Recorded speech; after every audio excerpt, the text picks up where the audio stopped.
posibilidad de que te dañes completamente, ¿no? Yo he visitado esos lugares, los mineros artesanales están trabajando en tan malas condiciones que sus respiradores, por ejemplo, que son la protección para que no les ocasione tantas lesiones a los pulmones a corto plazo, ellos decían que no lo pueden usar porque es tan asfixiante los socavones adentro que requieren aire y ellos no tienen oxígenos, ¿no? Que se introducen mediante tuberías para poder respirar. Entonces necesitan sacarse los respiradores porque si no, no podían trabajar. Entonces prácticamente están respirando directamente todo lo que están excavando. Y eso, pues a la larga, es un gran problema de salud. En fin, las precariedades están no solamente ahí, en el caso peruano hay también, y alrededor de ello, ¿no? Que en el documental no aparece, más bien aparece una especie de bondad, alrededor de ellos fiestas que les dan alegría, pero en el caso, por ejemplo, del caso peruano, ¿cómo se llama eh, este complejo minero en Puno? Se llama la embalada, a ver, ¿alguien se recuerda? La, eh, mm, La Rinconada, profesor. la Rinconada, muchísimas gracias. La Rinconada, en cambio, tiene un problema adicional, ¿no? La Rinconada no solamente es informal, artesanal, sino es ilegal, ilegal. Y hay muchas pequeños propietarios de empresas que se han hecho mm, archimillonarios con esto de la explotación del oro, explotando niños y gente, ¿no? Al servicio de ellos. Y eso por un lado, y por otro lado, alrededor esta Rinconada, lo que hay es una gran problema delincuencial, hay mafias, hay ajustes de cuentas, hay prostíbulos, hay alcoholismo, hay sobre todo lo más grave que hay en la Rinconada es la trata de personas, es decir, la prostitución infantil y la trata de personas. Significa, un ratito, por favor.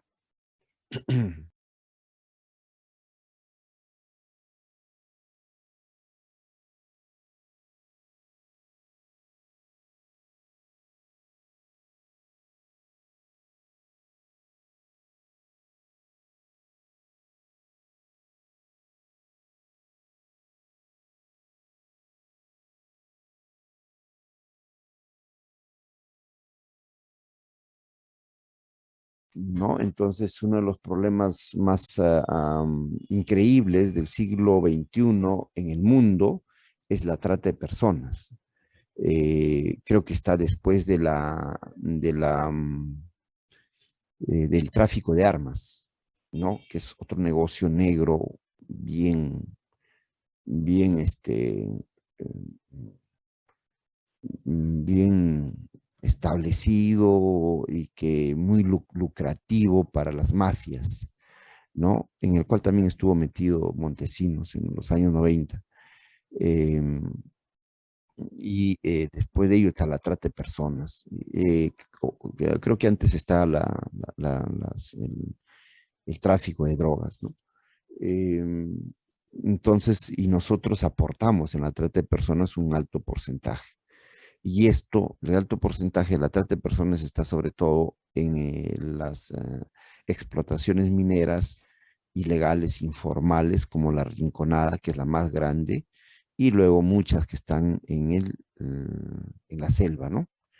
Y la trata de personas no solamente están alrededor de la minería, sino también alrededor de otros tipos de concentraciones de gente, sobre todo de hombres, trabajando, ¿no?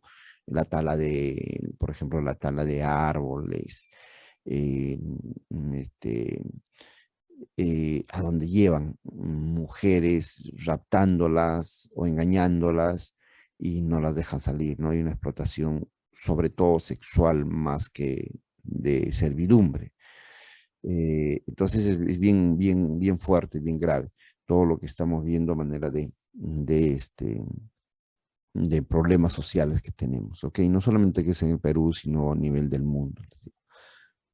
Bueno, después de estas dos participaciones que ya apunté, vamos a iniciar la clase, pero antes vamos a tener que llamar a asistencia, me estoy olvidando. Bueno, a ver, atentos. Héctor Alcalde,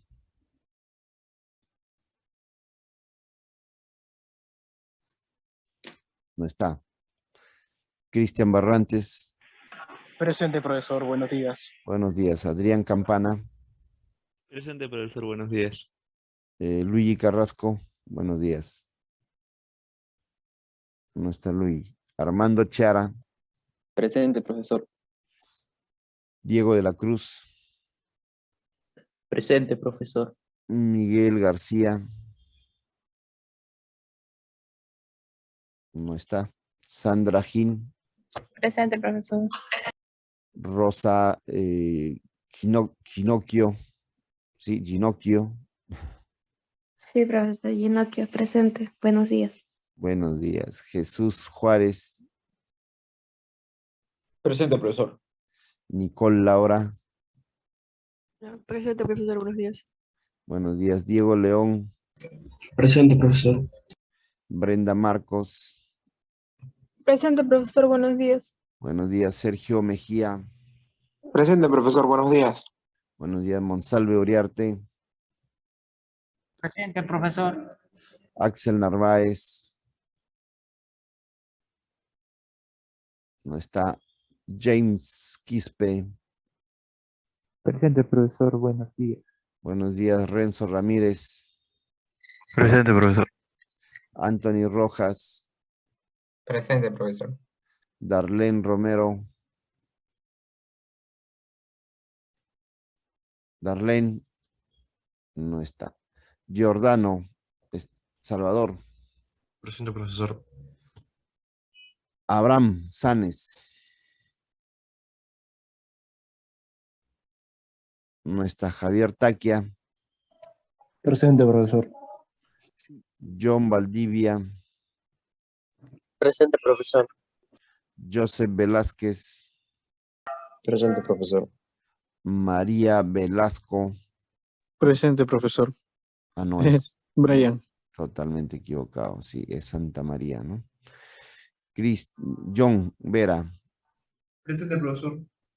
y Jesús Zacarías. ¿Dijiste presente, Jesús? Sí, profesor, Ok. presente, buen día.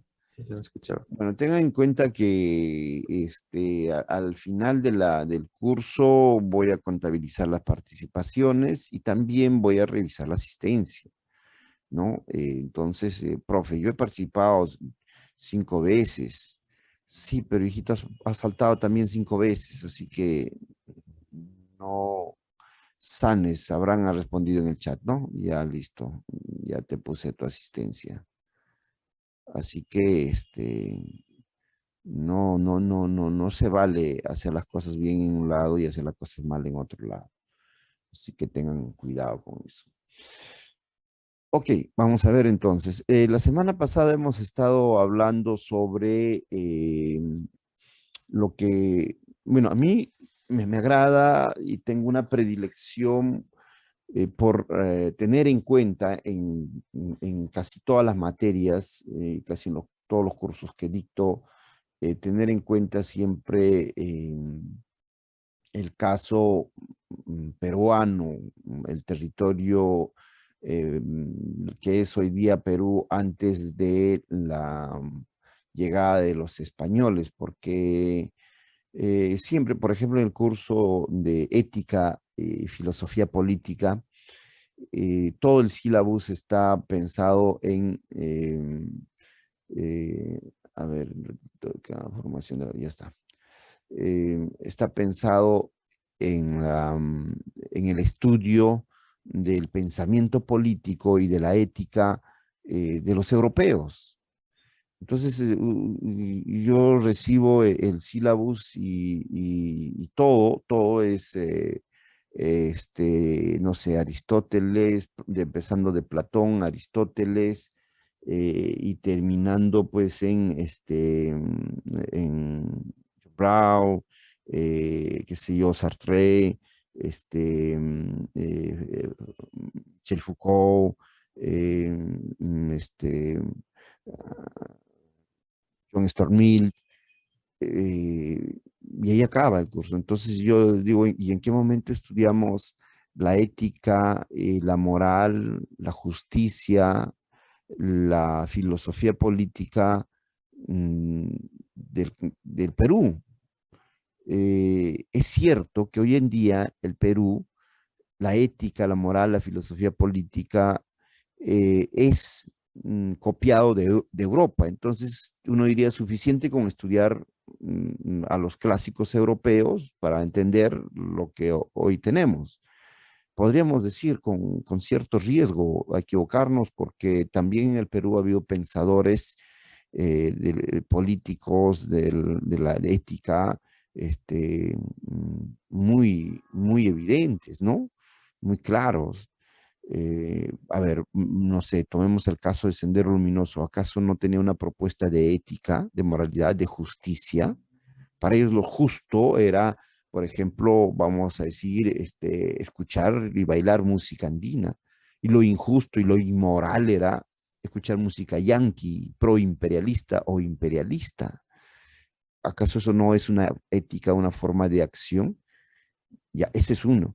Pero lo otro y lo más importante es, ¿acaso antes que este territorio nuestro hoy en día se convierta en una sociedad eurocéntrica, que es lo que somos ahora, no había una población andina que tenía un pensamiento político, una ética, una moral? ¿Acaso eso se ha eliminado? Ya no existe. Eso fue en el tiempo de la prehistoria, antes que llegan los españoles.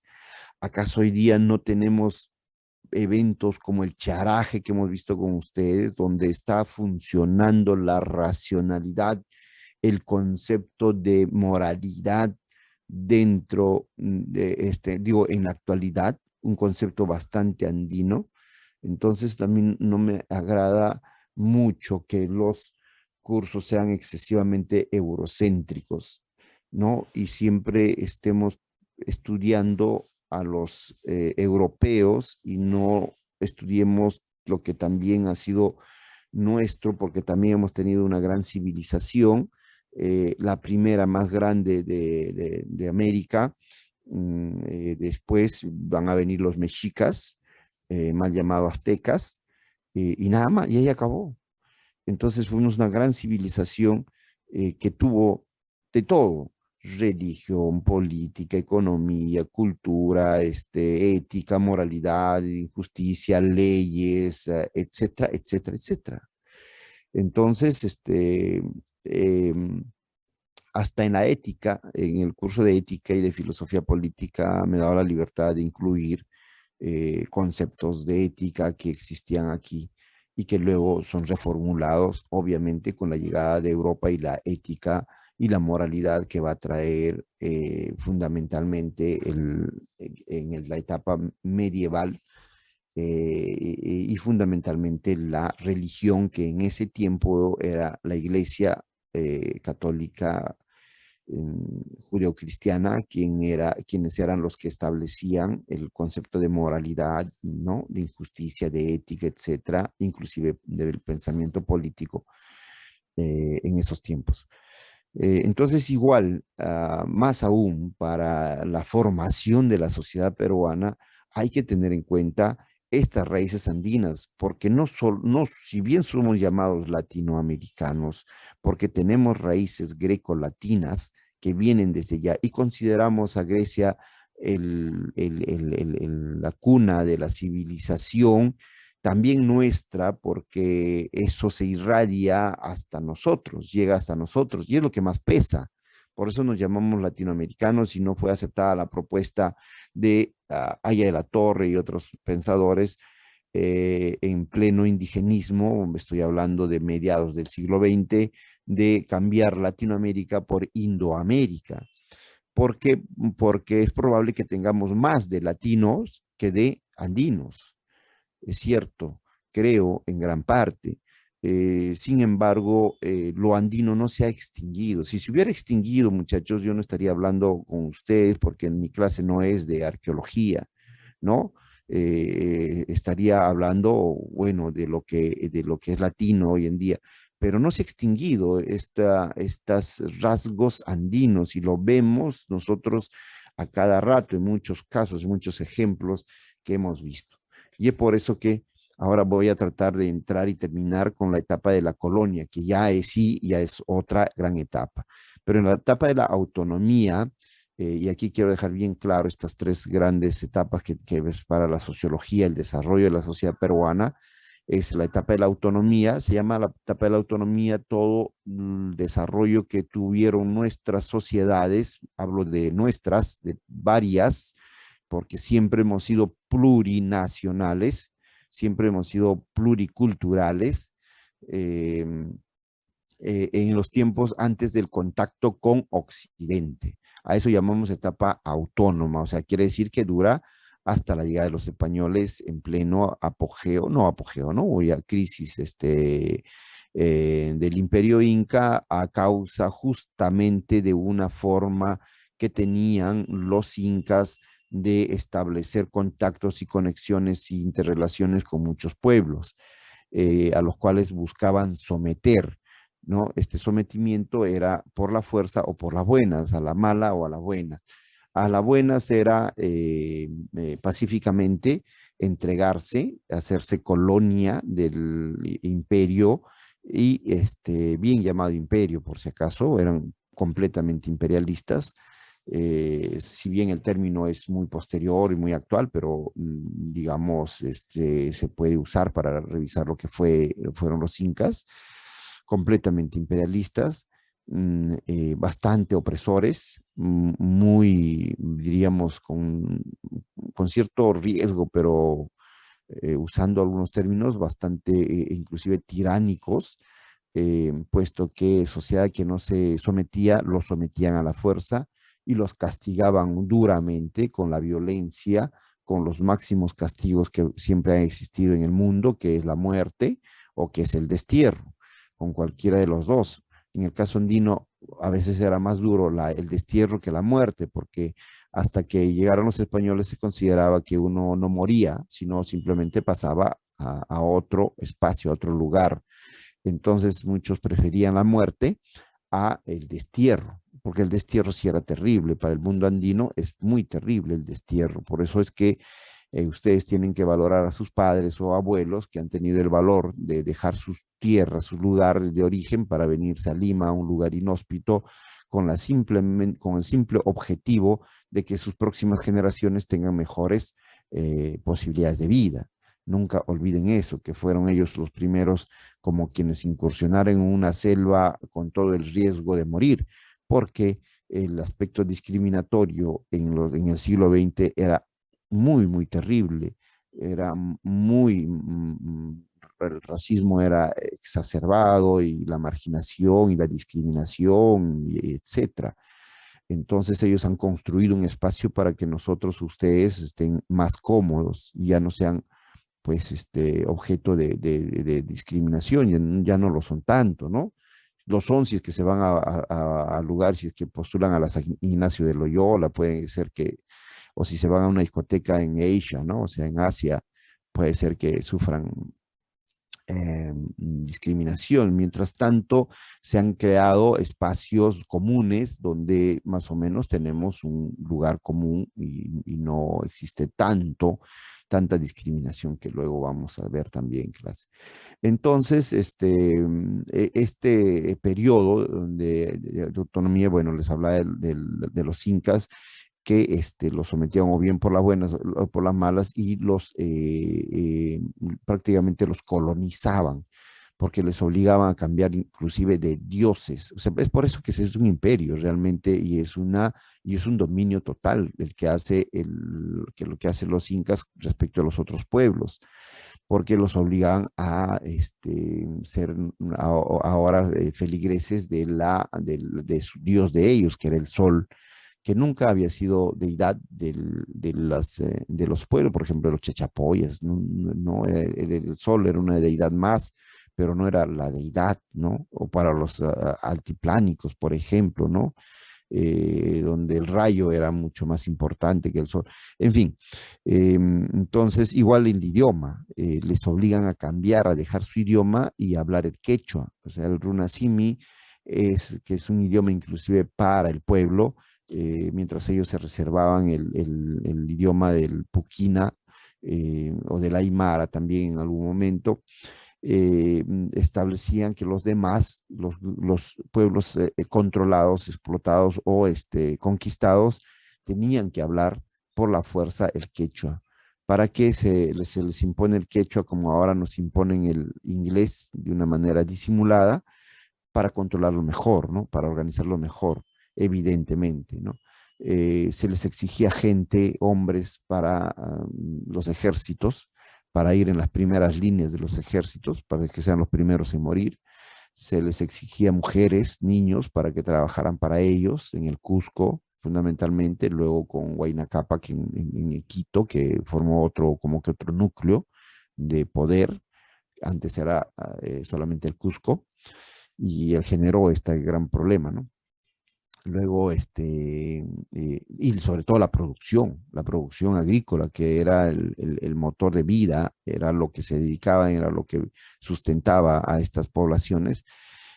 También la mejor producción y la mayor producción era para el Inca, para sus ejércitos, para su población, mientras que la peor producción quedaba para el mismo pueblo. Entonces era un sometimiento bastante totalitario, arbitrario, cruel en muchos casos, asesinatos, por ejemplo, en el caso de los huancas, se asesinaron casi a todos los niños. En el caso de los chancas, los eliminaron a todos, a todititos los mataron, escaparon algunos, ¿no? Y tuvieron que repoblar ese lugar de los chancas, que los que hoy día se consideran chancas, son chancas, digamos, falsos, vamos a decirlos, porque los verdaderos chancas fueron exterminados, porque se atrevieron a levantarse contra ellos, ¿no?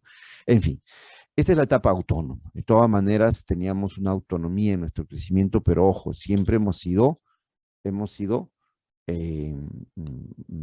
fracciones, grupos aislados, nunca hemos sido una sola cultura, siempre ha habido una que se ha querido imponer sobre las otras y las otras nunca han querido. El que más logró conquistar y controlar todo este territorio y a todos estos diferentes pueblos que inclusive tenían sus propias deidades, que tenían inclusive sus propios idiomas, ¿no?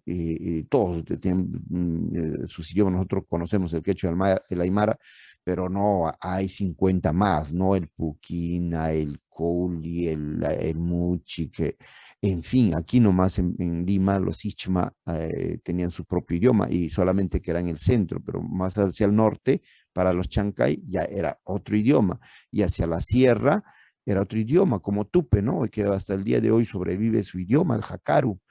Mira, solamente esta comunidad tiene su propio idioma, que es el jacaru. Y así era en esos tiempos, tenían cada uno sus propios, el culi, el que se hablaba aquí en lo que hoy es principalmente Coyique, de donde va a venir Coyique, ¿no?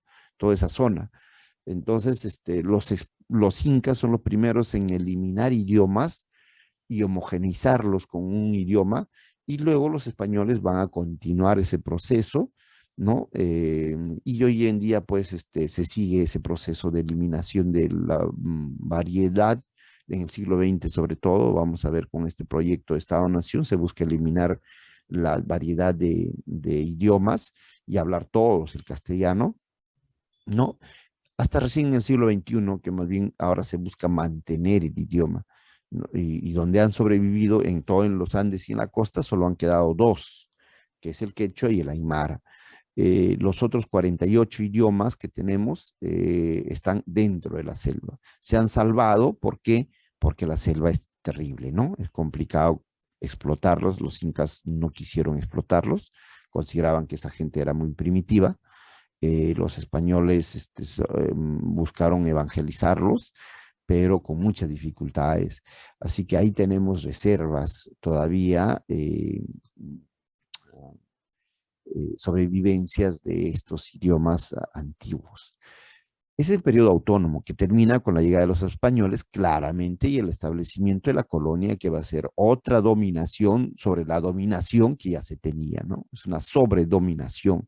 Y eso no se entiende muchas veces, no tienen en cuenta mucha gente para hablar del carácter del hombre andino, a quien se le cataloga de cholito, de asustado, de baja autoestima, no saben ganar en el fútbol, no tienen buena actitud, no, son perdedores, son tristes, son melancólicos, su música siempre es de llorones, para tomar, para querer cortarse las venas, la chicha, el wine, no solo habla de desamor, de tristezas, de pena, pues hasta su música es triste, etcétera, ¿no? Todas las desgracias encima del hombre andino.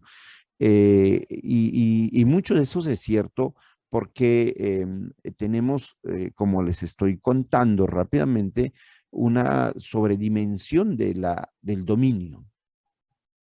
Hay un dominio primero de los incas, un sometimiento cruel, luego hay un sobredominio de lo español, luego hay un dominio de lo europeo, inglés, luego norteamericano. O sea, ¿qué les digo? ¿No? O sea, ¿en qué momento nos dejan respirar? Entonces, esta autonomía termina con la colonia para una mayor desgracia. Claro, pero también dirán, profe, pero también llegaron cosas buenas. Es cierto, hay, por ejemplo, vamos a decir que los sacrificios humanos terminan con la colonia, ¿no? ¿Qué más terminan con la colonia? A ver, no sé si ustedes me ayudan. También hubo la escritura, claro que sí. ¿Qué más? No, bueno, no sé, porque de ahí los derechos humanos no llegaron, ¿no? El respeto a la mujer más bien fue el contrario. La mujer tenía más empoderamiento en el periodo autónomo que en la colonia. La idea de la dominación de la mujer la traen más bien los españoles, ¿no? La idea de que la mujer debe estar en casa y cuidar a los hijos, más bien viene con los españoles. La idea de que a la mujer se le busca un marido, los padres, vienen con los españoles. No, ojo, en la etapa autónoma no eran los padres quienes le buscaban el esposo a la hija, sino eran las hijas quienes aceptaban un cortejo y una especie de cortejo violento, ¿no? Y digamos, aceptaban porque de alguna manera ellas también buscaban eso. Habían periodos en el periodo autónomo, en las que la mujer, las poblaciones enteras salían a realizar estos rituales de emparejamiento, a lo que hoy día le llamamos carnavales, porque es una fiesta occidental traída por los españoles que se va a entrecruzar con estas fiestas andinas que eran en ritualidad a la fertilidad de la tierra. O sea, cuando salían los primeros frutos, los primeros productos de la tierra, era una alegría inmensa para toda la población andina que había pasado prácticamente hambre todos los meses de agosto, julio, agosto, septiembre, octubre, noviembre, diciembre. En enero empiezan a aparecer los primeros frutos y la gente es feliz. Vienen las lluvias, ¿no? Las lluvias que ahora no nos gusta, pero en esos tiempos era una cosa de alabanza a Dios, al dios Illapa, que había enviado la lluvia. Y con la lluvia venían los campos verdes y las flores, y la mujer era feliz porque era la fertilidad de la madre tierra, de la Pachamama, y la mujer también era emparentada a la Pachamama porque ella también daba vida. Entonces se realizaban rituales de sexualidad y de fertilidad, es decir, era donde la mujer podía iniciar una vida sexual y reproducirse. Para eso habían rituales festivos donde los hombres iban y buscaban a la mujer que iban a fertilizar, igual que la tierra había sido fertilizada. Y estos cortejos que eran con cánticos, con bailes, con danzas, terminaban de alguna manera violentamente porque habían enfrentamientos entre hombres por una mujer. Siempre en todas las sociedades han habido mujeres más atractivas que otras, no la atracción necesariamente física, puede haber sido por otras razones la atracción, pero siempre ha habido mujeres que han sido más apetecidas, requeridas por hombres.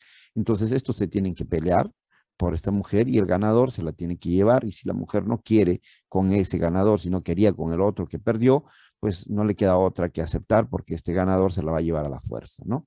A la fuerza, jalándola, cargándola, subiéndola a su caballo y llevándosela. Bueno, profe, usted se equivocó, como caballo. Si estamos en etapa autónoma, no había caballo. Bueno, es cierto, se lo llevaban cargando, nada más. Más adelante, en la colonia, pues, van a usar los caballos para llevárselas, pero también va a durar, hasta la República va a durar esta forma de conseguir mujeres llevándose a la fuerza, que hasta ahora existe en relatos que en un documental del Ministerio de Cultura, en el Carnaval de Tambobamba, que escribió Arguedas allá en Apurímac, todavía hasta los años 50, 60, esos servían para que los hombres que venían en caballos de otras comunidades agarraran una mujer y se la llevaran, ¿no? Y la hacían su mujer y luego ya volvían para oficializar el matrimonio. Estamos hablando de 1950. Entonces, estas cosas que aparecen en el periodo autónomo van a atravesar la colonia y van a llegar a la República. Probablemente ya no sobrevivan en el siglo XXI, ¿no? Entonces estamos ante reliquias que ya pronto se van a extinguir. En la colonia hay toda una revolución y la colonia va a terminar en la independencia. No, la colonia no termina en la independencia. La independencia es una declaración formal, ¿no? Es más, nadie se sabe, es más, se han percatado que nadie se va del Perú, porque todos los españoles, incluyendo, habían nacido en el Perú. Muy pocos habían nacido en España, aquellos funcionarios que los enviaban. Entonces ellos se habrían retirado con la independencia. Tal vez estamos hablando de 200, 300, 500 personas, pero en general con la independencia lo único que se va a hacer es cortar la ligazón con el poder ibérico y español y tomar nuestros controles, pero las estructuras sociales, culturales, económicas, políticas, bueno, políticas sí, las otras no van a cambiar, no van a cambiar. Para el gran poblador, para la gran población, para el 99% de población en el territorio peruano, que empezó a llamarse Perú desde entonces, empezó a delimitar sus fronteras, pues nada va a cambiar. Nada va a cambiar, ¿no? Recién va a haber un cambio y una finalización de la colonia progresivamente a lo largo del 19, con tal vez acciones que van a venir de ciertos gobiernos, como la de Ramón Castilla, por ejemplo, que le da fin a la esclavitud, porque San Martín solamente había declarado que los que nacían a partir de 1821 eran libres, ya no eran esclavos. Pero los que eran esclavos hasta ese momento tenían que seguir siendo esclavos. De tal manera que la esclavitud permaneció 50 años más. Pero esa es la ley. En la realidad ustedes saben que las cosas no funcionan como dice la ley. Por lo tanto, vamos a tener recortes de periódicos del año 1870 y tantos, donde en el periódico se va a leer anuncio, ¿no? Como hoy día vemos anuncios, se vende una laptop, etc. En ese tiempo anunciaban, vendo una negra de 50 años, cocina bien, lava bien, ¿no? O sea, anunciaban la venta de personas todavía a fines del siglo XIX. Entonces, la colonia no había terminado para mucha gente en 1821. Va a terminar finales del siglo XIX progresivamente con la adquisición de derechos, etcétera, con la llegada de nuevas ideas de la Ilustración, etcétera, pero sobre todo con la guerra con Chile, que va a ser un punto vital de quiebre. Entonces vamos a tener ya asentada una república después de la guerra con Chile hacia los años 1900, ¿no? Y es ahí donde vamos a tener la república como conocemos, ¿ya? Muy bien, entonces vamos a repasar rápidamente. En el periodo autónomo es el momento en el que se forma la andinidad, lo que llamamos hoy andino.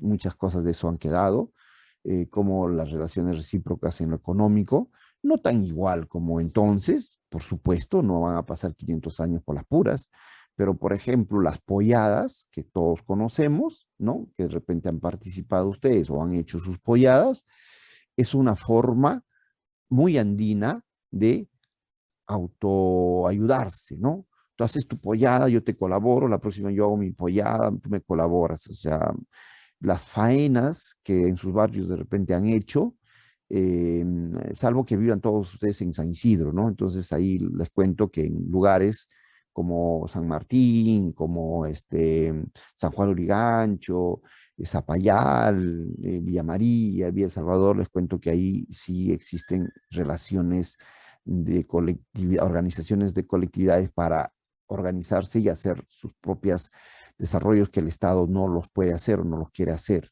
Y eso es muy andino, porque en el mundo andino era muy colectivo los trabajos. Por ejemplo, alguien se casaba en el periodo autónomo, entonces todos le hacían la casa. Entonces, cuando otro se casaba, él también iba y participaba para hacer la casa, ¿no? Entonces el trabajo era muy, muy conjunto. Las chacras se sembraban entre todos y las cosechas se repartían entre todos y así. En lo político, el caudillismo es una cosa que nos persigue aún. Nosotros no sabemos por qué votamos por Keiko, pero votamos por Keiko, ¿no? Se ha demostrado hasta el hartazgo casi ya, ¿no? Es evidente, ¿no? Que ha habido un mal manejo, una corrupción, etcétera, etcétera. Solamente uno piensa cómo pueden tener tanto dinero esa familia siendo su papá un profesor universitario y no tenían nada, digo nada, por decir poco, hasta que fue presidente y nunca cobró su sueldo de presidente en los 10 años, 11 años que fue presidente, y sin embargo ellos tienen ahora pues empresas, minas, etcétera, etcétera, ¿no? Entonces, en fin, alguien pero defensor de Fujimorismo en clase puede decir, profe, no está demostrado. Bueno, no es cierto, recién el juicio está empezando, se demostrará o no se demostrará, no lo sabemos. El papá no está preso tanto por corrupción, sino por problemas con los derechos humanos, ¿no? Pero también tiene algunas sentencias por corrupción, como el dinero que entregó a Montesinos, los 20 millones o 15 millones, pero todo nos hace pensar que sí, ¿no? Bueno, ese es el caudillismo, pues, que es una fe ciega a alguien que creemos que es nuestro ideal, ¿no? Y eso en los tiempos civilizados no es posible, ¿no? Y hay una racionalidad, uno no se deja de llevar por caudillos, o sea, eso dice mucho. Y eso es una herencia del periodo autónomo, porque en el periodo autónomo, ¿recuerdan ustedes a los chancas? Que estaban ganándole la guerra a los incas, pero muere su líder y todos se desbandan. Ya, bueno, ese es el caudillismo, pues, ¿no? Creer en, ¿no? Por ejemplo, Sendero Luminoso, caudillista absoluto, ¿no? Cae su presidente y, bueno, caen todos. Se acabó, se desmoronó. Cae su líder y se acabó, ¿no? Entonces no hay institucionalidad, sino hay caudillos, ¿eh? Eso viene de este periodo, ¿no? Ahora, profe, también es en otros sitios. Sí, hay algunas cosas que son universales, por si acaso, ¿no? Pero aquí estamos hablando específicamente de lo andino, ¿ya? En lo social, el AINI, le decía, el AINI es la colaboración mutua, eso tenemos mucho, la reciprocidad, la comunidad y el fraccionalismo. El fraccionalismo es estar fraccionados. Hemos sido nosotros desde tiempos muy antiguos un territorio altamente fraccionado. Eso sépase muy bien y fijo de pregunta de examen. Hemos sido desde siempre un territorio en el cual han vivido muchas poblaciones que entre ellas no se querían. El mundo andino era, dice, muy recíproco, sí, muy comunitario, sí, pero entre ellos, localmente. Con el otro, no, que se mueran. Así de simple. O sea, no idealicemos el indigenismo en el siglo XX, como lo veremos, llegado a la República, nos hizo mucho daño haciéndonos creer que el mundo andino en general era una cosa fantástica, bondadosa, ¿no? Y no es cierto, el mundo andino era muy fraccionado. Los pocras no querían saber nada de los chancas. Imagínense que una mujer pocra se case con una mujer chanca, ¿no? No había posibilidad. No había posibilidad. Los chancas se casaban con los chancas. Y así todos. Por eso es que había una fuerza identitaria, ultranacionalista, diríamos ahora, en cada pueblo, en cada población, llamado etnias también. No me gusta el término, yo prefiero llamarles pueblos. Y muchísimos, más de 500, dice Valdemar Espinosa, más de 500. O sea, no sé, contemos por ejemplo, los suros, con los puquinas, luego los aymaras. Era terrible. Los españoles, nosotros sabemos esta historia por los cronistas, ¿no? Los cronistas españoles dicen que un día, un pasaje, ¿ya? Dice que un uro, un poblador uro, fue a una panadería de un aymara a comprar panes y le vendieron los panes y llegaron otros aymaras y dijeron, ya, a tu panadería no vamos a entrar porque aquí entró un uro, ¿no? Era tal como sucedía en el tiempo los 1800, para nosotros todavía tiempo de la colonia en Estados Unidos, ¿no? Los negros no eran atendidos en las tiendas, en los bares, porque simplemente eran negros. Y eso va a durar todavía el siglo XIX, a pesar que ya se había declarado que no existía esclavitud, ¿no? Hasta en la Segunda Guerra Mundial, no sé si han visto algunas películas o videos, no creo que está esto en esta serie del Pacífico, que los norteamericanos aceptan a los negros en el ejército por primera vez, necesitados de gente, y hacen un grupo selecto de aviadores que eran negros y eran muy buenos, pero cuando que llegaban los aviones en apoyo y los reclutas estaban, la infantería, ¿no? Feliz del apoyo aéreo, y cuando entraban en el bar ya acababa las batallas, estos eran negros y ni aún así tomaban con ellos y decían, pues, ya denle su trago y que se vayan afuera, ¿no? Que no queremos negros. Igualito va a pasar en el caso altiplánico con los suros, a quienes los aymaras los odiaban terriblemente y no los consideraban gente. O sea, esos muchachos no nos cuenta el indigenismo. Entonces, eso es lo que existía. Eso llamamos fraccionalismo. Entonces, eso ya nos responde una pregunta que de hoy en adelante debe quedar en ustedes. ¿Por qué el Perú es tan dividido? Porque toda la vida hemos sido divididos. Porque esa es nuestra historia. Porque nos han obligado en la República a convivir en un territorio arbitrariamente armado. Porque nunca respetaron las áreas culturales. Tanto así que dividieron el lago Titicaca y una sola población, una sola área cultural en dos, y crearon un país por intereses, ¿no? Por amor a Bolívar, ¿no? Y le pusieron Bolivia, además se llamaba Bolívar antes, República Bolívar, y Bolívar dijo, no me gusta, no, se parece mucho a mi apellido, ¿no? Mejor cámbienlo. Ya, entonces Bolivia, ya está mejor, ya no se parece tanto a mi apellido.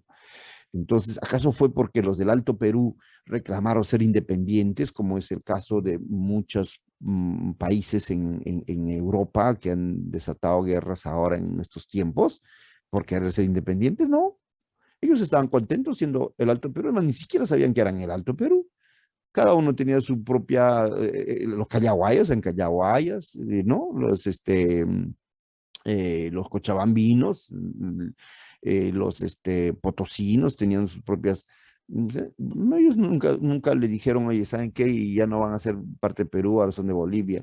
Jamás le consultaron. Y ellos también jamás pidieron, porque nunca ha habido una idea así nacionalista, por más que hablara el aymara, pero no hablan el aymara. Los cochabambinos hablan quechua, los potosinos también hablan quechua, los de La Paz hablan aymara, los más hacia arriba hablan los callahuaya, más abajo hablan uros, más abajo al otro lado hablan puquinas. O sea, en esos tiempos no había una necesidad, no había una reacción de ellos. Entonces nos obligaron a vivir en un territorio que se llamó Perú, pero que a nadie le enseñaron que ese era Perú y a nadie le importó, estoy hablando de la gran población, le importó que era Perú. Les importaban que eran los huancas, y eso era bastante, ¿no? Y al frente estaban los hausas, y les desagradaban los hausas. Y más al oriente estaban los ashánicas, y que eran de lo peor. Así, eso. Tengamos en cuenta eso. El tinku, por ejemplo, el tinku, estos encuentros bélicos, pero de emoción y de alegría, ¿no? O sea, como que yo me encuentro contigo.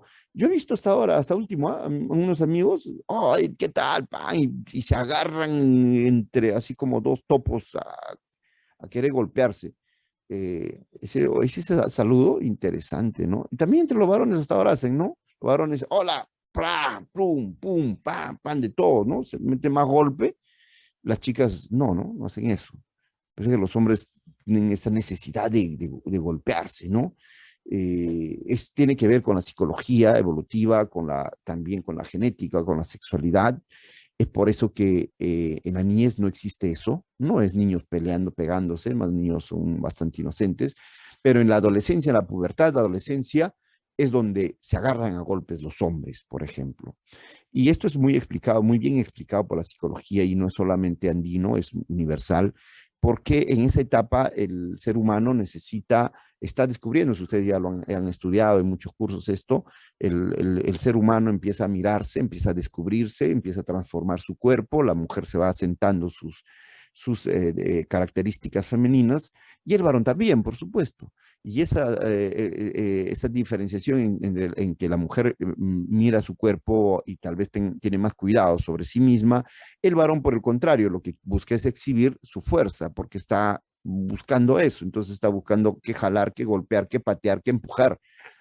Y estos encuentros entre hombres en tiempos de la pubertad, adolescencia, son sobre todo para asentar su género, porque es el género el que está apareciendo en ese momento, pues estás descubriendo tu sexualidad, es lo principal, lo que está moviéndose es la sexualidad.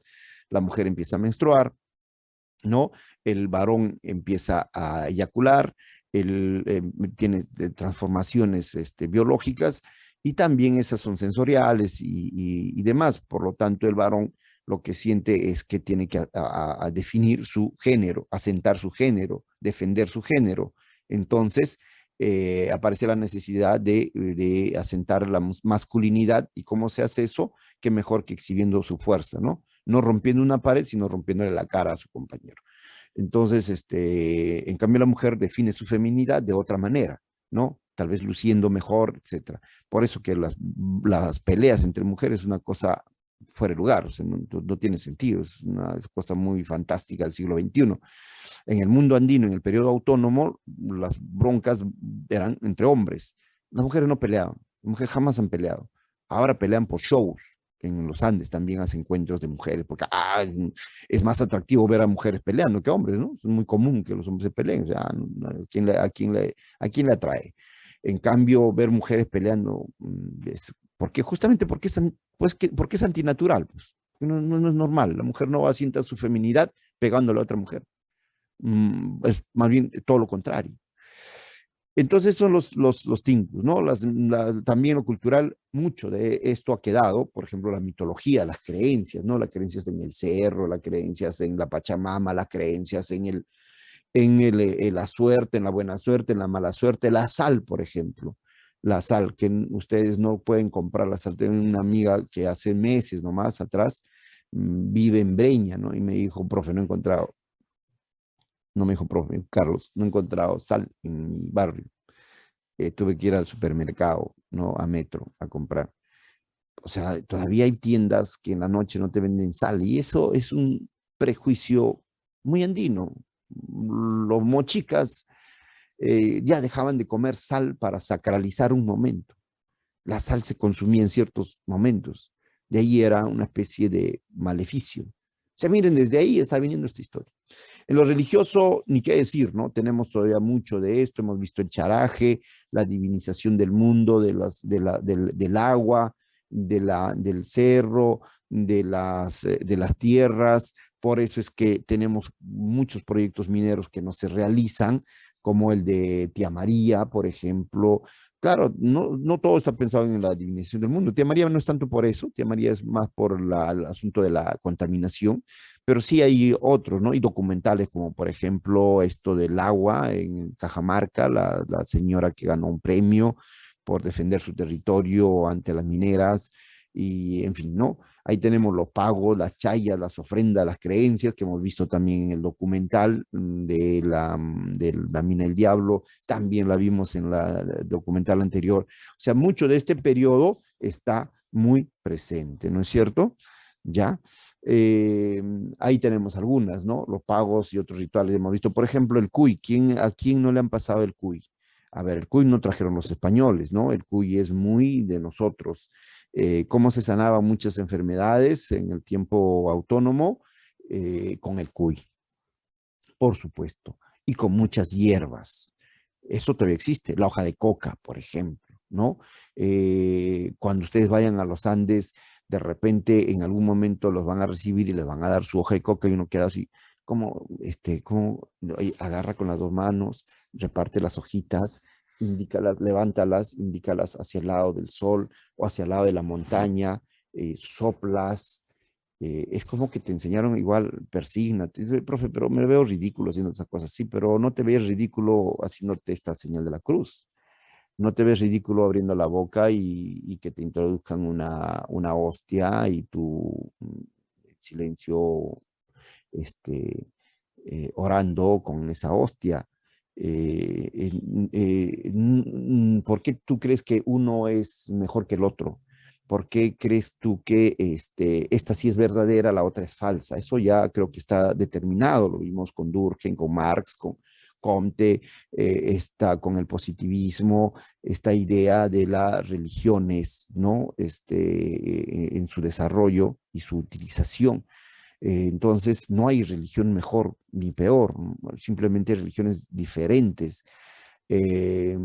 Por lo tanto, no hay que denigrar de la otra religión, eso ya lo hemos aprendido, eso es básico. Y si vas al mundo árabe y te invitan a rodearte en tu alfombra, lo vas a tener que hacer, ¿no? Es que yo yo no soy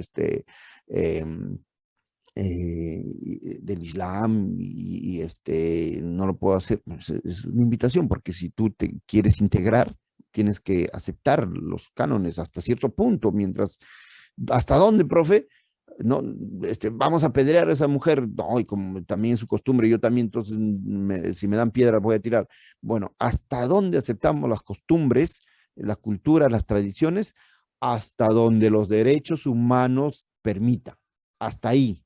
En el momento que te transgrede los derechos humanos, los derechos del otro, es ahí donde tú puedes poner el freno y decir, yo no participo de esto, ¿no?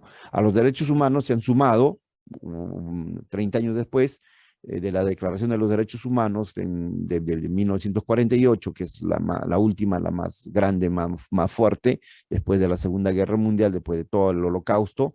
Se declaró los derechos humanos universales y se creó la ONU, ¿no? Por las puras, porque empezó la Guerra Fría y violaron todos los derechos humanos.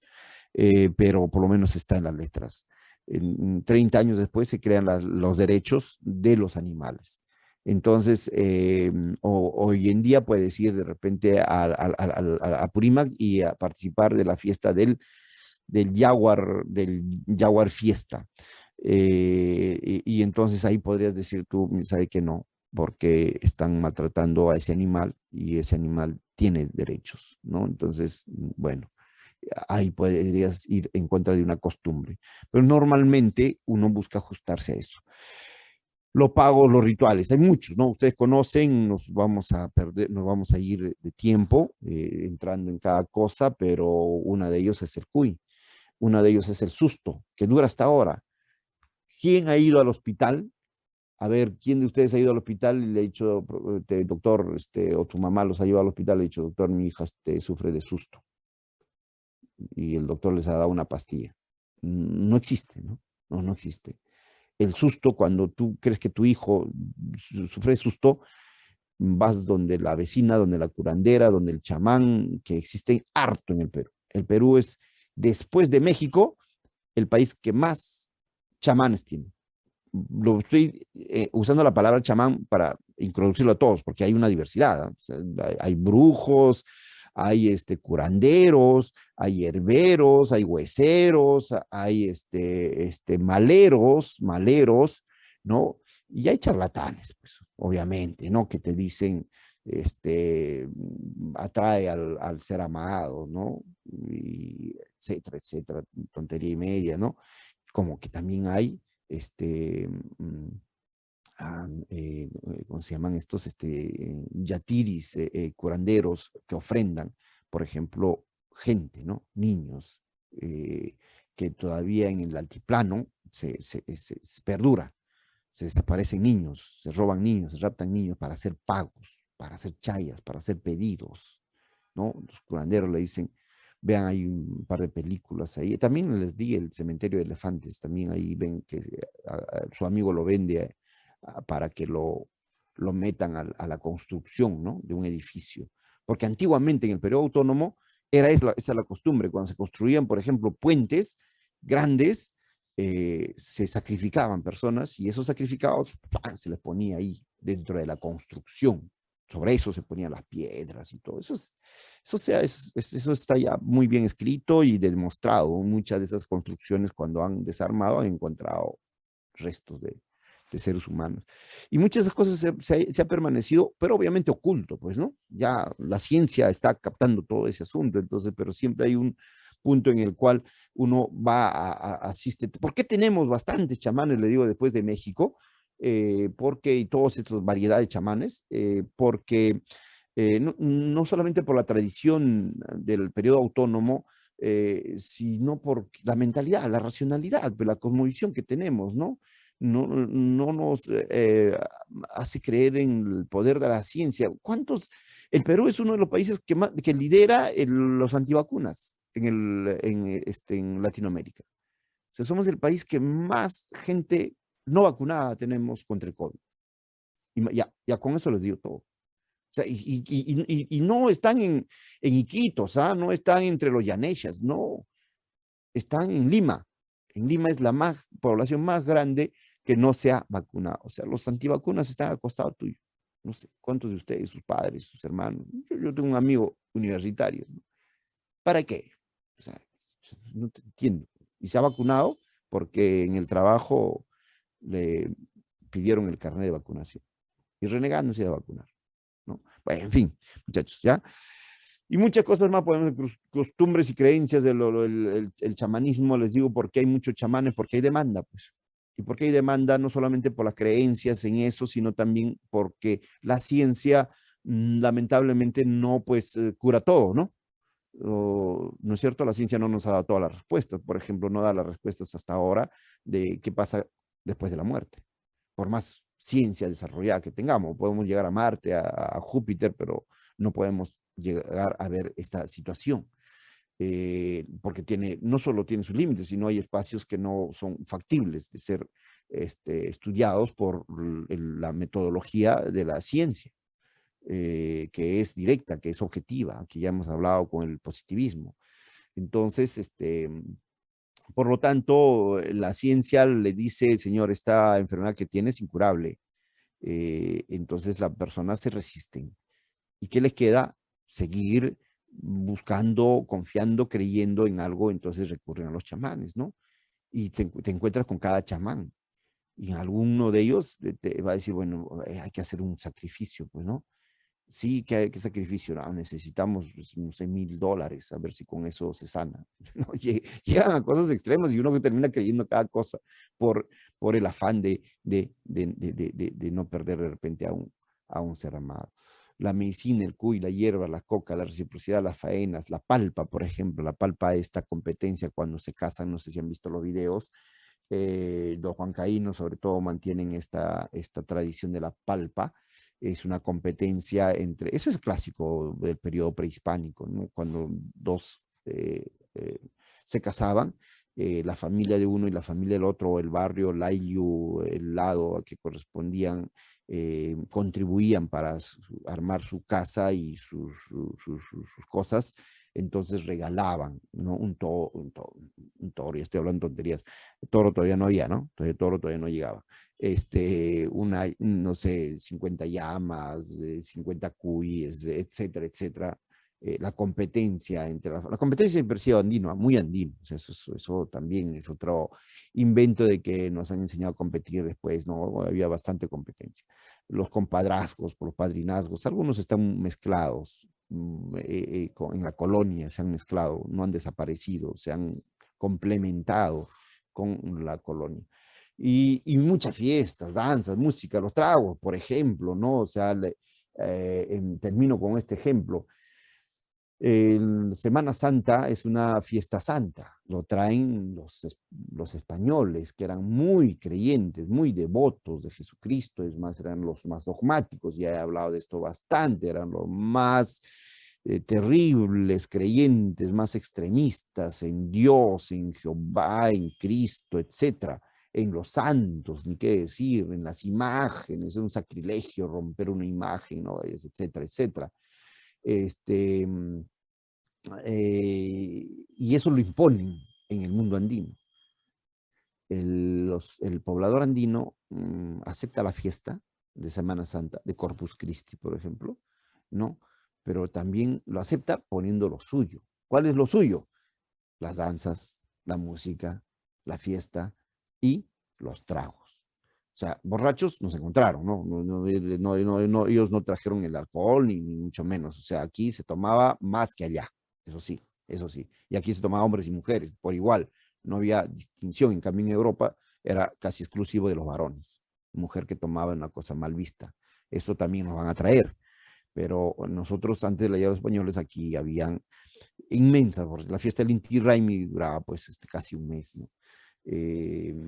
Tremendas juergas que se mandaban. Entonces, el aporte andino a estas fiestas tan parsimoniosas, tan pulcras, limpias, de reflexión, de dolor por la muerte de Jesús en Semana Santa, ¿no? De rezos, de golpearse, de echarse látigo, porque habíamos dejado morir al Hijo de Dios, etcétera. El hombre andino le pone su musiquita, sus dancitas y sus traguitos, entonces se convierte en una fiesta. Entonces, hoy en día los párrocos, los sacerdotes están en la iglesia, no en plena fiesta de San Pedro, dicen en Canchis, por ejemplo, en Cusco. Y el padre, yo he escuchado, ¿no? al sacerdote decir, no entiendo por qué no vienen a la iglesia y están afuera tomando, porque era misa, ¿no? 8 o 9 de la mañana, y la gente estaba afuera bailando, tomando, 8 o 9 de la mañana, y en la iglesia habían 2 gatos. Y la fiesta era de San Pedro, ¿no? O sea, es una cosa, se supone que era una fiesta religiosa convertida por el hombre andino en una farra, pues, ¿no? Ya en la Virgen de la Candelaria no les cuento ya. Bueno, aquí está, ¿no? Por ejemplo, la violencia, estos takanakuis son del periodo autónomo, era la forma como los hombres demostraban que ya eran mayores de edad. La mujer no, la biología lo determinaba, la menstruación hacía que ella dejara de ser niña y pasara a ser mujer, ya podía tener esposos. A la próxima temporada, la próxima fiesta, iba, se adornaba bonita ella, recogía las flores, se ponía en la cabeza, hacía sus propias ropas vistosas y salían a los que hoy día se llaman carnavales. A esperar que el hombre la cortejara. ¿no? Y los hombres se peleaban para poder pasar eso se llama rito de pasaje, ¿ya? Les puedo preguntar, ¿qué rito de pasaje más principal en el mundo andino? El dejar de ser niño, pasar a ser hombre. Es el rito más principal. Luego el otro rito principal va a ser el de construir una pareja, ¿no? Lo que llamamos matrimonio. El otro rito va a ser la muerte, ¿no? O sea, dejar este mundo y pasar a otro. Y el rito anterior que me estoy olvidando es el nacimiento y el bautizo. En el caso cristiano es el bautizo, en el caso andino es el cortapelo. No olviden eso. Cuando el niño nacía, llegaba un momento en que se le cortaba el pelo por primera vez, y ese era lo que podríamos llamar en el mundo occidental el bautizo, ¿no? Era reconocido entonces por la sociedad porque ya iba a vivir, porque hasta entonces, ahora nosotros estamos discutiendo en el mundo actual sobre si el feto en qué momento es un ser humano y no se puede abortar y no se puede usar las pastillas abortivas, porque si ese feto tiene 3 meses, ya muchos dicen que has demostrado que ya tiene sensibilidad, sentimientos, etcétera, etcétera, etcétera, y no se puede, eso ya es un asesinato. Pero hay quienes dicen que no, a los 3 días todavía no hay nada, se puede usar la pastilla del día siguiente, o del otro lado de la religión dicen que eso es abortivo. Entonces estamos en una discusión, ¿no? ¿En qué momento esta fertilización del espermatozoide con el óvulo configura una vida como para que sea conservada o se puede todavía desechar, ¿no? Entonces, digamos, al tercer día no hay nada todavía, por lo tanto la píldora del día siguiente es casi aceptada, ¿no es cierto? Pero no hay una píldora del tercer mes, ya como que ya es rochoso, pues ya hay un feto. En el mundo andino no. En el mundo andino esto llegaba hasta el cortapelo, o sea, hasta ahí podía uno decir, ya me arrepentí de este niño, ya échalo a la laguna, ¿no? O sea, no quiero tenerlo. Más o menos estoy caricaturizando. Es decir, no era considerado todavía un ser humano hasta el cortapelo. Como que en Occidente no se consideraba un hijo de Dios hasta que se bautizara. Más o menos es la semejanza. Estos se llaman ritos de pasaje, ¿ya? Estos son ritos de pasaje. El principal era el que dejaba de ser niño y pasa a ser mujer u hombre. Hasta la actualidad es tal vez uno de los principales. Por eso los quinceañeros son muy celebrados, muy esperados por las niñas, por los padres, y los 18 años en el caso del varón, ¿no? Igual acá, la mujer podía haber menstruado en los 11 años, 12 años, y era público. O sea, la comunidad se enteraba que la mujer había menstruado, que la niña había menstruado, porque tenía que ser público, porque entonces ya se podía, el hijo del otro señor podría ya pensarla como mujer para la próxima temporada. En la selva, en los pueblos, ya ni qué decir, no solamente era público, sino consistía en una fiesta comunal, la fiesta de la primera menstruación de esa niña, ¿no? Hoy día es completamente íntimo, ¿no? Totalmente íntimo, además ni siquiera el hermano ni el papá se entera, la mamá tiene que enterarse, ¿no? Pero en esos tiempos la comunidad participaba de la fiesta de esa primera menstruación, porque era una celebración, porque la niña dejaba de ser niña. En nuestras sociedades actuales, eso ya se ha eliminado, ¿no? Por lo menos en Lima. Se espera los 15 años y eso sí es social, eso sí es público, ¿no? Los 15 años. El varón los 18 años. Bien, ahí tenemos siempre el uso de la violencia para demostrar que el hombre es ya hombrecito y ya puede buscar mujer. Los Takanaku y los Tinkus, los charajes, de diferentes formas, el huarichico en el caso de los incas, ¿no? Bueno, al otro lado tenemos las faenas, acá abajo tenemos la diversidad en las vestimentas, que mucho viene del periodo colonial, mucho viene del periodo colonial, ¿no? Aunque tenemos acá instrumentos musicales prehispánicos que todavía se utilizan, como son los pututos, las zampoñas, los pincuyos, la misma quena, etcétera, ¿no? Entonces tenemos bastante presencia del periodo autónomo. El periodo colonial es el periodo más terrible que hemos tenido porque ha sido un desencuentro, no ha sido un encuentro, ¿no? Ha sido una conquista terrible, una conquista que trajo bastante muerte. Éramos 11 millones de pobladores y terminamos 3 millones de pobladores. Imagínense la disminución total, la mortalidad fue terrible por causa principalmente de las epidemias, no tanto de los asesinatos. Los asesinatos colaboraron, contribuyeron, las guerras y también los castigos, ¿no? Se asesinó mucha gente que se resistía a ser evangelizada, se asesinó mucha gente que se resistía a aceptar las leyes impuestas, fundamentalmente las que son más difíciles, las religiosas, esas son las más complicadas. Ya, pero es un gran desencuentro. Es una etapa llamada, una etapa de la dominación total o también llamada del trauma de la conquista. Ojo, yo les puedo preguntar, el trauma de la conquista, ¿qué es? El periodo colonial, profe. Se llama el trauma de la conquista porque es un trauma para muchos sociólogos lo que sucedió en la colonia. Un trauma es como cuando tú tengas 11 años y tu padre le dispara a tu madre en la cabeza y muere y tú la quieres despertar. Ese es un trauma. Ese trauma no te lo va a quitar nadie ni nada. Vas a tener que aprender a vivir con ese trauma hasta el día de tu muerte. Y probablemente el día que te estés muriendo, eso venga a tu mente. Ese es un trauma. Y puede tener efectos en ti. Te puede convertir en un hombre ensimismado, tal vez violento, en fin, muchas formas de reacción. La reacción que colectivamente hemos tenido al trauma de la conquista ha sido sobre todo de sometimiento, de sumisión.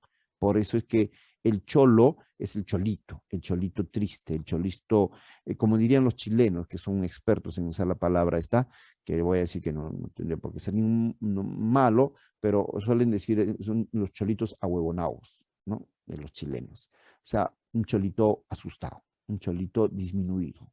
Eso. El trauma de la conquista nos va a traer eso, ese sentimiento de inferioridad, ese sentimiento de ser menos, ese sentimiento de que lo blanco es superior, lo europeo es lo mejor, lo gringo es lo ya no ya, ¿no?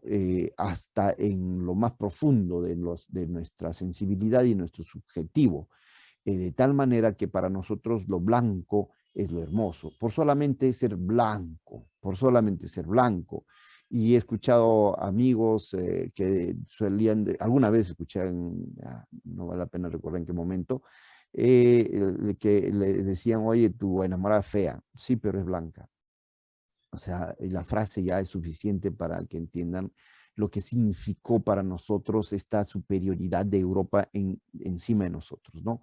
Hasta en la belleza se cambian nuestros cánones. Si le preguntas a tu compañero cómo te gustaría que sea tu esposa, entonces te va a narrar una Jennifer López. O yendo más arriba, no sé, a una Marilyn Monroe. No, estoy muy viejo, ¿no? Estoy muy atrasado. Hay nuevas figuras. Entonces, bueno, para mí es Thalía. Felizmente es mexicana y tiene rasgos indígenas. Pero esa idea, ¿no? De la belleza tanto del varón y la mujer, no sé, Brad Pitt y demás, aunque también creo que estoy un poco atrasado con mis representaciones de belleza, pero esa es la dirección en la que vamos, ¿no? Ninguna representación de nuestra belleza es una cholita andina, ¿no? Que también son muy bonitas. No. Es más, los concursos de belleza hay que ser, ¿no? La hija de Keiko, más o menos, ese perfil para poder participar. No puede ser la hija de doña Dominica Quispe, ¿no? Etcétera. O sea, y aún sigue funcionando, aún está presente, resistimos, tratamos de resolverlo, ¿no? Y viene lo del color marrón. Entonces tú sientes que es un insulto que te digan color marrón. Si yo sé por qué, si soy color marrón, es cierto, tú eres color blanco, ya, perfecto, pero ¿por qué tendrías que ser tú mejor que yo? Es nada más la pregunta. O sea, que te digan color negro o que te digan negro, ¿por qué estaría malo si tú eres negro? No tendría malo. Lo que sucede es que ya está, ya ese concepto ya está peyorizado, ¿no? O sea, ya tiene un insulto dentro, entonces ya no se ve bien, ya no se escucha bien. El mismo cholito, por lo que les estoy diciendo, ya no es una buena palabra. No, pero yo soy cholito. No, a mí mi esposa me dice cholito. Bueno, es una cosa, una forma, ¿no? Pero cholo sigue siendo cholo. O sea, el cholo, bueno, puede ser un cholito, igual que un negrito, ¿no? Bonito, pues, esas son variantes. en la pronunciación, pero en realidad hay una pervivencia de la etapa colonial de una dominación, por eso llamamos también dominación total, porque la dominación ha sido completa, no solamente ha sido económica, se ha hecho servidumbre de la gente que vivía aquí, ¿no? El dominio directo, no solamente se ejecutaban con castigos físicos directos, ¿no? Eso es dominación total, porque hay una dominación simbólica, hay una dominación física y hay una dominación psicológica. Entonces es una dominación total. Esta dominación total trajo como consecuencia muchos problemas que aún nos llegan, que aún nos acompañan y que es un producto, por ejemplo, de la persistencia del racismo. Esto es la formación, la herencia de la colonia. El mestizaje subordinado, es decir, el mestizo no es un producto bueno, es un producto malo, ¿no? En algún tiempo muchos consideraron, el mismo indigenismo consideró que el mestizaje no era pues un gran aporte, en cambio el indígena puro sí, era una raza pura, todavía se utilizaba la palabra raza. Entonces, no era una raza, era una confusión de razas, y las confusiones de razas eran unas cosas, pues, a ver, mal hechas, ¿no? O sea, ya. Entonces, aunque la población indígena que ha sido tan sometida, siempre buscaba salir de ese sometimiento, de esa sumisión, emparentándose con los españoles. Es por eso que los españoles han tenido más facilidad de abuso y sobreabuso.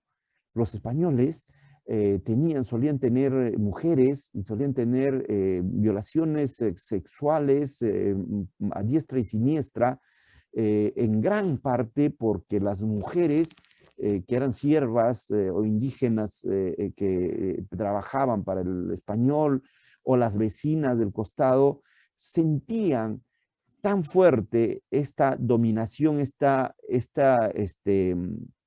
subordinación, este menosprecio, que pensaban que su hijo, siendo más blanco y más parecido al español, iba a tener más oportunidades. Entonces, de alguna manera, en muchos casos se consideró que era una gran cosa que te abusara un español, porque el producto iba a ser algo mejorado, porque entonces los conceptos de raza estaban muy presentes. Y no estamos lejos, muchachos. Mi gran amigo Guillermo Marcos Santa Cruz, fallecido hace unos años, de Chincha, un negro violinista muy bueno, alguna vez me acogió en su casa en Chincha, en el Carmen. Él vivía en el Carmen, en el centro del Carmen. Era un negro, con toda la negritud, tocaba, zapateaba, etc. Un día me quedé en su casa y conversábamos tanto, y me contó esto. Me decía que los negros, todo empezó porque le dije, oye, en el Carmen ya se están blanqueando, ¿no? Le dije, ya se están despintando, le dije. Porque antes yo vine hace muchos años y eran negritos. Uno entraba y realmente era una cosa turística, porque ustedes no han visto todavía barrios negros. Un día amanezcan en un pueblo del África y van a ver el susto que van a tener, y ahí se van a dar cuenta, al profe tiene razón, hemos estigmatizado lo negro como lo malo, el choro, el abusador, etcétera, etcétera. Entonces te da pánico. Aquí nomás en Ecuador yo he estado en 2 lugares, en Ibarra, y he estado en el otro, en Esmeraldas. Son pueblos de negros. Cuando yo regresaba de Ibarra en el autobús, estaba yo parado, no encontré asiento, pero todos los asientos eran llenos de negros. Entonces me recordó una película de los norteamericanos, cuando han visto esos buses que llevan a la cárcel a los delincuentes, lleno de negros, ¿no? Y igualito, se veía así el bus lleno de negros, ¿no? Parecía que íbamos a la cárcel. Ya. Y uno automáticamente piensa eso, ¿no? Porque tenemos ese estereotipo creado, el negro malo, el negro, ya saben ustedes los chistes, ¿no? Blanco corriendo, atleta, ¿no? Negro corriendo, choro, ¿no es cierto? O sea, eso ya está experimentado, visto. Inclusive hay experimentos sociales en el YouTube donde ven, donde un negro, lo mandan a un negro caminar por enfrente de la comisaría cargado unas mochilas, ¿no? Y y el policía lo para. Lo mandan a un blanco caminando por frente del policía, cargando lo mismo, y no lo paran, lo saludan, casi le ponen una alfombra, pase usted, ¿no?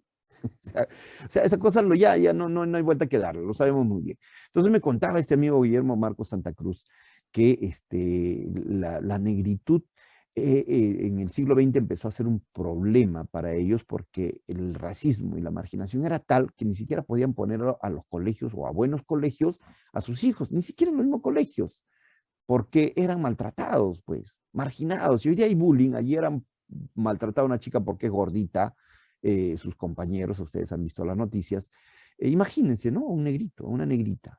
Entonces, vieron en los cholos, que ellos llaman cholos, a los andinos, la posibilidad de salir de su negritud. Y los cholos vienen, cada cosecha, migran de Huancavelica hacia la costa a trabajar, porque son tiempos de cosecha. Entonces ahí aprovechan las mujeres para enamorarlos y, bueno, conquistarlos y hacer pareja y matrimonio, y entonces sus hijos ya salen más despintaditos, ¿no? Ya más mesticitos, entonces ya tienen más posibilidad, ya no son tan negros. Vean eso, pero les estoy contando lo que me ha contado mi amigo, ¿ah? No, ya el profe, no, yo les estoy contando una percepción de un amigo que vivía ahí y es muy conocido, tiene un documental hecho por el Ministerio de Cultura, Guillermo Marcos Santa Cruz, un gran artista. Cuando falleció se le hizo todos los honores y todo lo demás. Entonces él me contaba estas cosas y me dijo lo siguiente, me dijo, pero acá en la esquina, del otro lado, esa familia ya no son negros, me dijo, ellos son azules. Esos no consiguen nada, por más que hagan lo que hagan, ningún cholo quiere estar con ellos. Y yo me quedé sorprendido. ¿Cómo le digo, no son negros? ¿Son azules? Sí, me dice, son azules. O sea, son tan negros, que ya nosotros a los negros ya no le decimos negros, pues ya le decimos azules. O sea, ya tenemos una variante, ¿no? Y se quedó tan impactado él mismo que al día siguiente me dijo, vamos, te voy a hacer conocer a los azules. Y los conocí, ¿verdad? Este color que vieron ustedes en el partido con Australia, ¿no? El que entró, el único negro que ya por lo menos sí se hizo par con Advíncula en las elecciones, ¿no es cierto? Ya, tenía una negritud diferente al de Advíncula, pues, ¿no es cierto? De ese tipo de negritud, pero más fuerte, que ustedes han visto también. Entonces, a esos le llaman azules. Ya, esos no, ningún, por más cholo y cholito que sea, quiere estar con una azul. Las negras pueden pasar. Y en la película El Retablo, que está en el Netflix, que muchas veces les he dicho que lo vean, de repente lo voy a mandar como obligatorio para una de estas clases, van a ver ustedes un pasaje donde el amigo, si es que ya lo han visto, le dice, ¿no? A su amigo, al chiquillo, al protagonista, le dice, oye, ¿sabes qué? Vámonos a Ica, vamos a trabajar a Ica. ¿Qué estás haciendo acá, no? Supuestamente están en Ayacucho. Vámonos a Ica, ahí hay chamba. Ahí necesitan claro, pues en las cosechas se necesita gente, ¿no? En las costas, mano de obra. Entonces, vámonos. Y por donde le incentiva, y vean la película, porque no crean que estoy hablando cosas mañosas, por donde le incentiva, le dice, ahí vas a ver negras potonas, negras caderonas. Acá no, las cholas no tienen nada. Vamos a verlas, ¿no? Porque están en la adolescencia, pues están en todo ese fervor de mirar a las mujeres y todo lo demás, ¿no? Entonces, ese es el gran atractivo de la mujer negra para que el cholo acepte, porque normalmente históricamente nunca ha habido unión entre cholos y negros, porque inclusive los españoles los prohibían duramente, los castigaban en tiempos del virreinato si encontraban a un indio y a una negra, ¿no? Le cortaban la oreja, ahí estaban las crónicas y los relatos, ¿no? Estaban muy prohibidos completamente unirse. Y tampoco ellos buscaban una unión entre ellos, no. Los indios, los andinos, preferían una unión con un español o con un mestizo para seguir este mestizaje, y los negros, las negras también, ¿no? Por ejemplo, Pancho Fierro. A ver, la historia de Pancho Fierro es bien literal. Pancho Fierro, la mamá de Pancho Fierro es esclava, el patrón la abusa, ella tenía a su esposo dentro de los negros, sin embargo es abusada, él no hace nada, Algunos dicen porque muchos negros aceptaban que su hijo por lo menos iba a ser mestizo, ¿no? En este caso sí hay un lío familiar. El patrón obviamente no lo reconoce. Ha habido patrones que sí le han reconocido y le han dejado, les han heredado sus apellidos, ¿no? Por eso muchos negros hoy en día, afroperuanos, ya es la palabra que hay que usar, tienen apellidos muy criollos, porque a muchos les han dejado sus apellidos, a muchos lo han reconocido, como que a otros tantos tampoco los han reconocido. Y para muchas mujeres era suficiente con que sea el hijo de patrón, ya era bastante. Pancho Fierro es este mulato, ¿no? Que la mamá, la tía es la que le pone Pancho del Fierro, porque el papá, el patrón, era un tal Rodríguez del Fierro. Entonces él no quiere firmar, no lo reconoce, pero la tía lo inscribe como Francisco Fierro. Y es así que conocemos a Pancho Fierro. Lo que hace el patrón es darle la libertad. A cambio que no lo fastidien, para que él lo reconozca como hijo, le da la libertad, ¿no? Y eso para la mamá fue suficiente y con eso se quedó contenta la mamá. Ahora no, pues no, ahora hay juicios de alimentos y todo lo demás. Ok, vamos a tratar de terminar. La civilización, la evangelización es un gran proyecto que viene también. Algunas de estas cosas podríamos decir, hoy en día podemos valorar si es cierto, ha producido, por ejemplo, muchos cambios en muchas tradiciones que podríamos considerar que atentaban contra los derechos de las personas, por ejemplo, los sacrificios, les digo, y otros tipos más de repente muy duros, pero la explotación ha sido igual como la de los incas, simplemente cambiaron, ¿no? Se cambió los incas por los españoles, porque igual la dominación ha sido fuerte y brutal, y porque lo que llegaba, lo bueno que llegaba, no le llegaba a ellos, ¿no? Era para los españoles, ¿no? ¿Qué sé yo? A ver, llegó la guitarra, profe, o sea, está bien, ¿no? Chévere, ya tenemos mejor música, nueva música, sí, pero era para ellos. Ahora, el hombre andino lo toma, lo asimila, ¿no? Lo inventa, lo reinventa y construye el charango, por decir, ¿no? Sí, algunas cosas van a estar.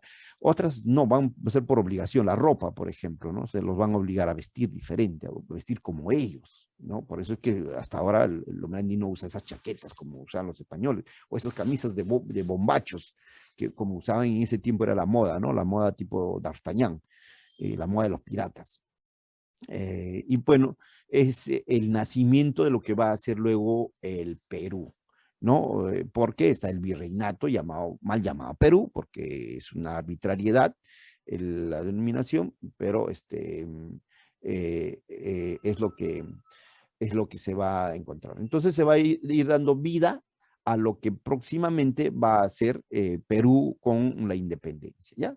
Yo creo que esto es bien resumido en lo que ha significado el periodo de la colonia, el mestizaje, un tipo de mestizaje desigual, un desencuentro cultural, un desencuentro inclinado a la balanza a favor de los españoles, la construcción de lo blanco, lo europeo como lo mejor, el proyecto del eurocentrismo, es decir, Europa es el centro del mundo, Europa es lo mejor, Europa domina o Europa es todo. La dominación brutal y total, la explotación, la servidumbre, los repartimientos, por ejemplo, son fundamentales porque ese es el producto de lo que luego van a ser las haciendas, ¿no? El sistema de haciendas se va a establecer aquí a partir de la redistribución de los indios, que son los repartimientos, y las encomiendas, ¿no? Las encomiendas que son encomendar a un español el bienestar de estos indios. Ellos estaban encomendados de velar por su bienestar, pero no velaron por su bienestar, ¿no? Velaron por su malestar. Pero eso es la nueva estructura que vamos a tener. La repartición de tierras, eso es el repartimiento, la de tierras y de población entre los españoles, que luego de la independencia se va a buscar resarcirlo, ¿no? O sea, como ya nos independizamos, los votamos a aquellos que vinieron y se repartieron nuestras tierras, entonces ahora hay que regresar la tierra a quienes le pertenecía. A eso vamos a llamar reforma agraria, que no va a suceder en 1821, ni en 1850, ni en 1950. Va a suceder en 1970 con Velasco Alvarado, lamentablemente, dentro de una dictadura, todavía tuvo que haber una dictadura para que hubiera una posibilidad de resarcir estas tierras quitadas, enajenadas en tiempos de la colonia, varios cientos de años después. Muy bien, muchachos, se nos ha acabado el tiempo. Espero que hayan